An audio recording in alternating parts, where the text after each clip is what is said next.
Bro இந்த அவார்டை பத்தி ஒரு மிமிக்ரியில உங்களுக்கு பிடிச்ச ஒரு நடிகரோட ஏதாவது சொல்லுங்க ப்ரோ.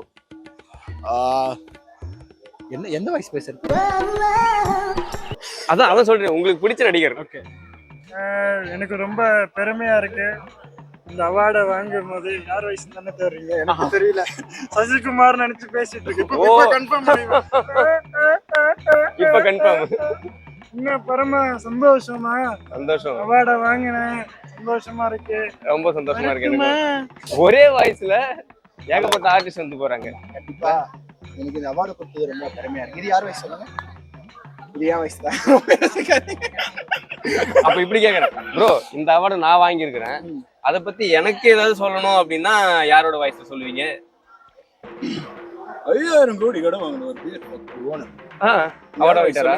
விஜய் வாய்ஸ் இல்ல, எனக்கு கண்டுபிடிக்கும் போது தானே சந்தோஷம். இல்ல, அந்த 5000 ஃபேக்டரி கடன்ல வச்சு டயலாக் வச்சு கண்டுபிடிச்சேன். ரொம்ப பெருமையா இருக்கு. நீங்களும் ஒரு அபார்ட்மெண்ட் வாங்கி இதே மாதிரி ஒரு அவார்டு வாங்குங்க, கண்டிப்பா 1600 கோடி வருது உங்களுக்கு. 1600 கோடியில அபார்ட்மெண்ட், அதுல 1 கோடி ரூபாய் இருந்தா ஊர்ல சந்தோஷமா இருக்கும் பொண்டாட்டி பிள்ளைங்களோட. இருந்தாலும் ரொம்ப ரொம்ப டேலண்டான ஒரு. எனக்கு ஓட் பண்ணுங்க பிக் பாஸ்ல போ. பிக் பாஸ்ல ஓட் எல்லாம் பண்ண வேணா, அண்ணன் வந்து அண்ணனா தம்பியா தெரியல. சரி ஓகே, இவர் பண்ற விளம்பரத்தெல்லாம் பார்த்துட்டு சீக்கிரமா 2-3 அபார்ட்மெண்ட்டை புக் பண்ணுங்க. 1600 கோடி பிளஸ் ஒரு 1600 கோடி நீங்க மட்டும் வாங்க கூடாது, உங்க சொந்த பந்தங்கள் அங்காளி பங்காளி. முக்கியமா பேடிஎம் பண்ணணும். அப்ப கண்டுபிடிச்சிட்டாரு நான் எதை கலாச்சிருக்கேன்னு கண்டுபிடிச்சிட்டாரு.